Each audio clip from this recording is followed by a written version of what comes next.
Hi, welcome back to another episode of Wilken and Gut and Plans, the Balance Sheet Breakdown. Today on the Balance Sheet Breakdown, we're going to be talking through a lot of the maybe common questions and common challenges that we see companies face as they look to expand their business, maybe most specifically from India over here to the U.S.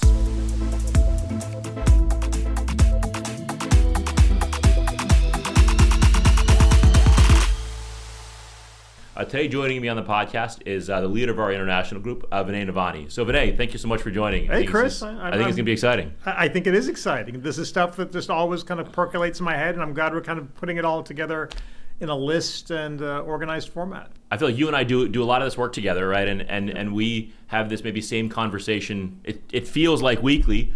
Later this month, you'll be heading over to India. I'm not sure if it's for personal recreation, running a 10K, in Mumbai or what.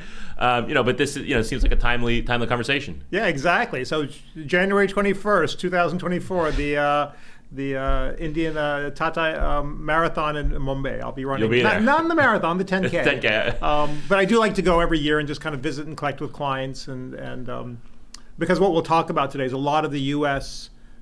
Companies. Really, the finance team, management sitting in India, so it's good to connect with them. For us being maybe what we like to think of as holistic advisors, right? It's not just about taking care of these maybe what initially start off as small U.S. subsidiaries. It's hey, where we really try to be that trusted advisor across all aspects of the business. Absolutely. And so thinking about the top 10, 11 things that we get asked all the time. I think the first thing everybody asks is, well, what type of entity? What are my choices? It's not private limiteds like it is in India. Yes. It's something different. So what will happen is people will Google, and they'll call me and they say, "We want to be an S corp because an S corp doesn't pay any tax." And as a U.S. tax advisor, we know that an S corp doesn't work, right? Because an S corp you have to have U.S. shareholders. Partnerships, LLCs are problematic. We're not going to make this a technical podcast. Really, 90% of the time, when a company is coming to the U.S. from India, or frankly from most jurisdictions, will usually want a C corporation in the U.S. So the C corporation is like a black box. You pay the tax at the U.S. level, and then if and when you decide you want to send a dividend to the home country, you send a dividend. There may be additional rate of withholding based on the tax treaty we have with that country, but that's generally what we see.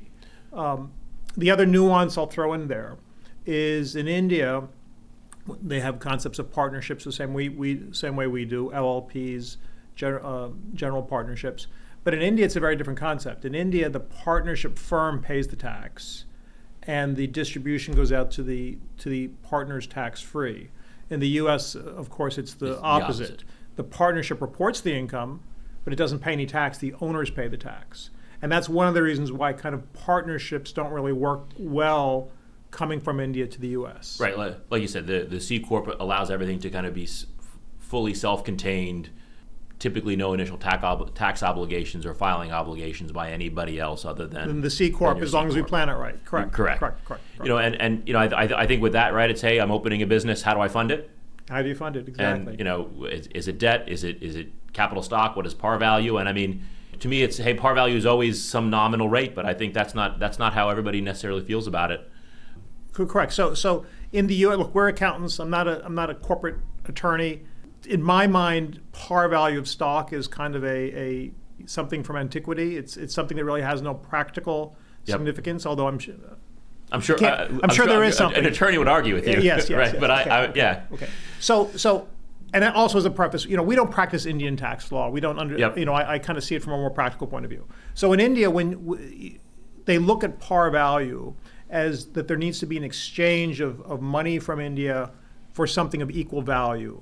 So there often seems to be a real focus on what the par value is because due to Indian restrictions on currency controls and things like that, transferring over $1,000 to fund a U.S. entity, they need to receive something worth $1,000. And usually it seems that that's being driven by the par value. Yeah. So with U.S. subsidiaries of Indian companies, we'll have very atypical capital structures because we will be focusing on, we might have a $100 par value.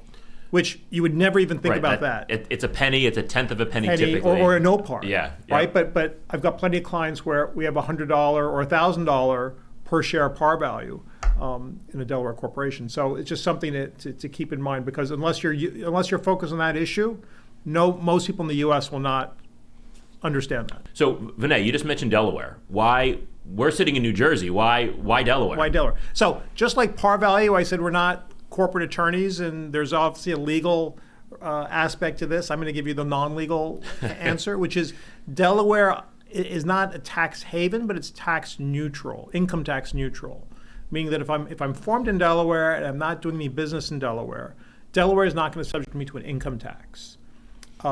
Plus, they're easy state to work with, easy to form. My understanding is that from a corporate law point of view, it's a lot easier to do things in Delaware than other jurisdictions. Doesn't mean that you can't form a corporation in another jurisdiction. If I was coming from any foreign country and I knew my business was going to be anchored in another state, whether it be New Jersey, Florida, Texas, wherever, maybe I would bypass Delaware and I would get formed in that state. But usually most of my clients that are coming to the U.S. from outside the U.S. either are going to be involved in multiple states or they don't know where they're going to be. So that's why Delaware is just a great tax neutral location to start. Right. It's where you start to get the kind of paperwork filed. Correct. Get you an address. Correct. You go through the process of forming the entity. We usually recommend using an attorney to make sure it's done right. But once you form the corporation, then you get into this issue. Then the next big challenge, Chris, is getting the federal employer identification number, which is kind of our tax identification number. In India, they have something called a permanent account number, PAN. This is kind of the equivalent of a PAN. And so I feel like there are times where obtaining that EIN can be difficult, right? Especially with these maybe foreign-owned businesses that don't have any person in the U.S., any U.S.-based officer. So, what does that process look like? Why does it maybe seem so daunting? Yeah, so getting the EIN is really a straightforward process. It's a one-page form. You can apply online. You do have to put the name of a responsible party, and that responsible party, they ask for a U.S. Social Security number. If you have the responsible party with a U.S. Social Security number, you can get the EIN online, real-time, easy. If you don't, your responsible person doesn't have to be a U.S. resident. They don't have to have a U.S. Social Security number. But if they don't have a U.S. Social Security number, you have to go through a manual process with the IRS. Your transaction time to get the EIN has gone from instantaneously online to maybe a month.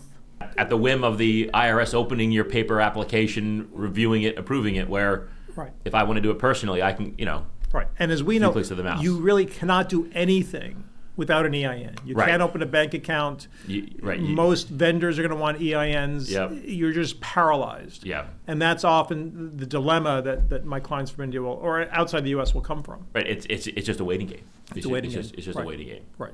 So that's often a challenge. And so going back to what you're talking about state taxes, right? So how does that process look, right? You mentioned that, hey, maybe I'm going to start in Delaware because that's a great launch off point if I have maybe no other physical connection to any other state. Yeah.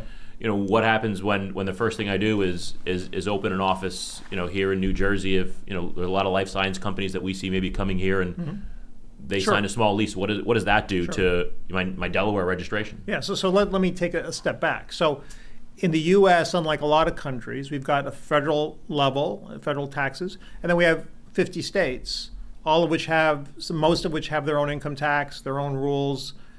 And so just because you're operating at a federal level, you still have to deal with the states. So let's take your example, which is kind of the easy example, which is I'm a life sciences company. I decide I want to be located in New Jersey because I've got business reasons to be in New Jersey. Then again, now we're kind of branching off into the subject of corporate law. The Delaware entity would get registered with the Secretary of State of New Jersey to be authorized to do business. That's the legal formality. And then that same corporation would file with the New Jersey Division of Taxation to be registered to pay New Jersey taxes, whether it be the income taxes on the corporate income, payroll taxes, et cetera. And so I think what we see, right, is it can become really burdensome really quickly. As in, like you mentioned, every state has different rules and requirements that, if you've got nationwide sales, depending where your inventory is at, depending what your sales folks are doing, it doesn't need to be $200-300 million company when all of a sudden there's a number of states knocking at, the states come knocking much sooner than that. Yeah, true. But I would also look at it from a different point of view, because I will have a lot of clients come to me and say, okay, I read that Nevada doesn't have a tax. We're going to base everything in Nevada. And that's all good and fine if your business model supports being based in Nevada. Because most of the states will have rules to pull you in. It's called nexus. What's that minimum connection a state needs to pull you in? And it's based on business-driven factors, your volume of sales in your states, do you have employees in the states? So, yeah, there's some planning we can do when you're coming into the U.S., but we can't magically wave a magic wand and say, we're going to be in Nevada. To make the problem go away, right? Correct. It becomes a bit of a natural evolution. Maybe I'm registering in Delaware. Maybe then I get my second state registration in New Jersey because that's where I want to be because of business purposes. And then, next thing you know, it goes to 3 to 4 to 5, to 5 states that are requiring you to register. Right. The message is follow where the business footprint is. Yeah. Where do you need to be successful in the U.S. and let that be the driver. Right. If you have to file another return because you're expanding your business into another state, I'm not so sure that's the worst thing. Right. Exactly. It's an indication the business is thriving and growing. So maybe switching gears a bit and thinking about transaction with that foreign parent company. First thing we address is year end. In the U.S., the calendar is the common year end for everybody. Correct. Not such in most other parts of the world. Correct. So in India, everything is on a March year end. In the U.S., what we spoke about at the very beginning of the discussion is most of the time when you come to the U.S., you're going to be a C corporation. And one of the benefits of C corporations is you can pick any year end you want. And a lot of people will come to the U.S., form their U.S. entity, and think they have to be on a calendar year end. And if you're a C corp, you can be any year end you want. And we find that 90% of our clients who are U.S. subsidiaries of Indian parents will adopt a March year end.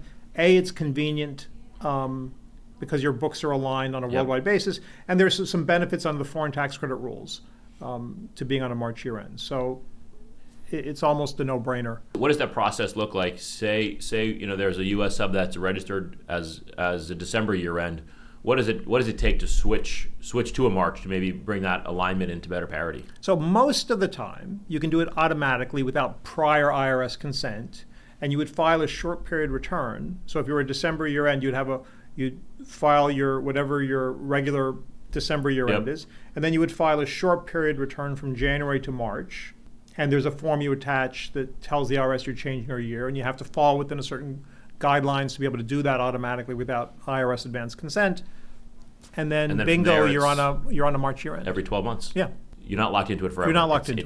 It's an easy switch. Right. And so thinking about maybe those transactions with parents, I think the next thing we kind of run across is the dreaded idea of transfer pricing. Yes. What does that look like? Transfer pricing. What's fair? Who's caring? I mean, what is your experience? Maybe suggested, especially with some of those countries out of some of those. Transfer pricing is something people build their careers on.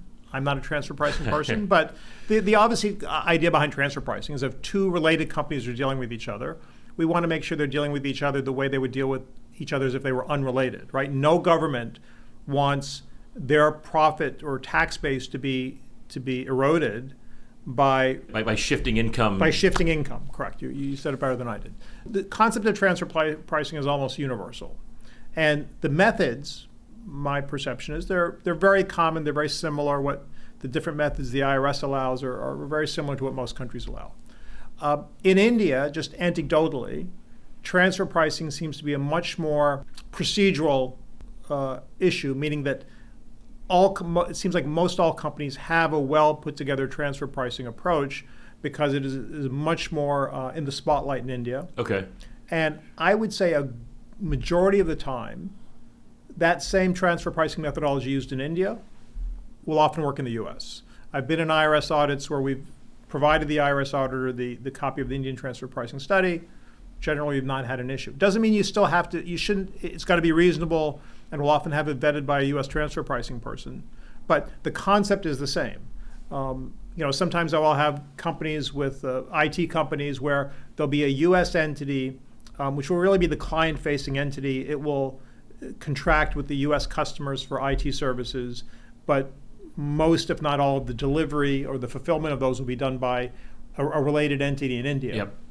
So you can't just have zero profit in the U.S., right? There's got to be some. There's that salesman sourcing the clients, whatever it may be. Correct. Whether it's a commission model, what have you, but there's got to be some recognition of that intercompany transactions. I think certainly my experience is in line with yours, right? Where it seems to work out well that the U.S. is able to follow the foreign transfer pricing agreements so long as they're reasonable, right? So long as they're reasonable. And like you mentioned, anecdotally, India is maybe the driver of it, but like you said, consistency across the globe. Sure. When we were talking about the EIN, right, having that trusted person, what does it mean for like local officer and directors? The role of the officers and directors are significant. This is a great question. This comes up so often. So in India, the term director has a very different meaning than it has in the U.S. In the U.S., we think of a director as somebody who's not part of day-to-day management, more of a stewardship role, acting on behalf of the shareholders, manage the management, oversee the management is a better word. Whereas in India, when people use the word director, they're really using it more like the term, like we would consider an officer. Okay. So oftentimes clients will send back, IRS forms where you have to put in your title, but call themselves director, and that just doesn't work. Yeah. So they have to kind of adopt, at least in the U.S., corporate officer type positions, president, CEO, CFO, secretary, things like that. Right, and like you said, that's while the titles may be consistent, as in the director, the underlying meaning is there's a big disconnect. Correct. Correct. And so thinking about another disconnect, to me, I think one of the biggest things that being on the audit side, right, you kind of leading the tax, me kind of leading the audit side, the conversation that we have pretty often where the U.S. has no requirement for any financial statements at all. If you've got clean books, clean enough to prepare a return on, hey, you've met your obligation. Right. There is no, in the UK, they got something called Companies House, right, where you can, for a lot of companies above a certain threshold, you can go online and see the financials of the company, and above a certain threshold, there's an audit requirement. Same in India. Yep. That concept obviously doesn't exist in the U.S. So there's no audit requirement as long as, obviously the IRS can come and can audit you anytime they want. But financial information in the U.S. is very private. I mean, I'll have clients from India say, we were trying to find out information about this potential vendor or Target or whatever, and there really is no. Right. It's a private company, and it's a private company, you can't get, and there really is nothing. Now, a lot of our clients, because of an Indian audit requirement, will want their U.S. books audited, and we can certainly help them with that. But there's no U.S. focused requirement for sure, right? And in those instances, it's the parent that's driving the bus, right? They're the ones saying, hey, we need it on IFRS, or we need it on U.S. GAAP or income tax basis, whatever it may be. Hey, what's important is how it rolls up into the bigger picture. Exactly. Not so much here, which is, I think some of the folks we talk to abroad, it's a bit of a shock, right? Yeah. Right, because I think, like you said, it's the norm in a lot of places other than the U.S., especially once you reach a certain size, that, of course your information should be, in the public domain. What do you mean? Yes, exactly. Maybe spinning it back to maybe one final topic on taxes, right? Yep, there's income taxes that we talked about in some of the different states, but that's not the only one that we've maybe seen companies get tripped up on. Yeah. And in fact, I think some of those, sales tax, use taxes, GSTs, if you will, have maybe more pitfalls than the state income taxes that you kind of see coming. Yeah. So look, in the tax world, we divide the world into two halves: direct tax, which is income tax, and indirect tax, which is what you're alluding to, Chris. So in the U.S., obviously, we have a sales tax, a tax imposed on the final, usually retail, the final consumer of a product or service, and they pay a one-time sales tax, assuming that the transaction itself is subject to sales tax in that particular state. In India and in large parts of the rest of the world, you have a GST or a VAT type concept where you pay indirect tax on your purchase of your inputs. You charge a indirect tax on your sale, and you get a credit for your inputs, so you end up remitting to the government the net. Just the difference. The net, right? That concept just doesn't exist. It's, I've had clients come here and they want to set up their charts of accounts to keep track of sales tax inputs, but right, in the U.S., that's merely an expense. What you pay has no bearing. Correct. Well, ideally, you may not be paying any sales tax depending on the nature of your transaction. Yes, it gets much more complicated, right? And it doesn't help that much like the income tax, every state's different. Some of them don't have any. Right. What's subject to sales tax can vary wildly, and maybe similar to abroad, whether or not you're the end user, how those inputs then get further processed through there may or may not be opportunities for exemption.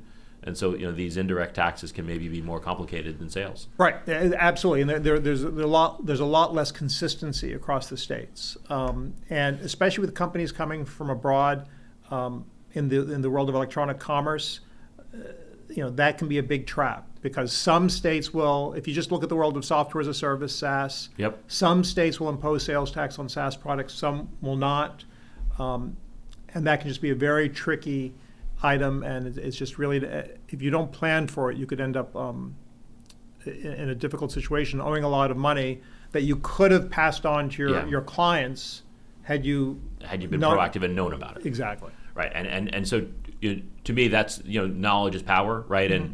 And with there being so much differentiation across the states, plug your tax department, Vinay. This is why maybe it's so important to have those great advisors, the attorneys, the accountants, kind of on the upfront.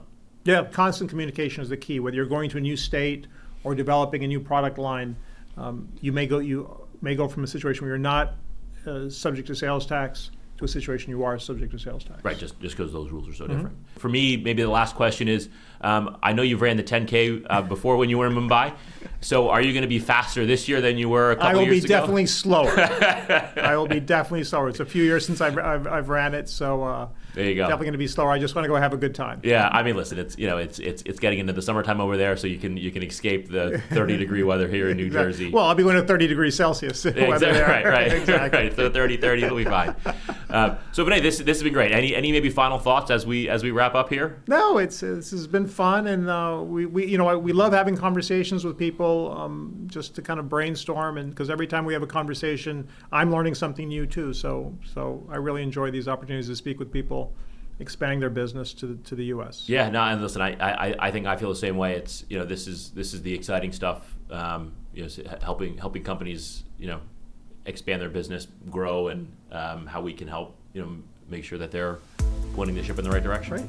Thank you, Chris. Thank you. So this has been Chris Frederick with another episode of Wilkin & Gutton Plans and Balance Sheet Breakdown, where we help you make sense of the numbers.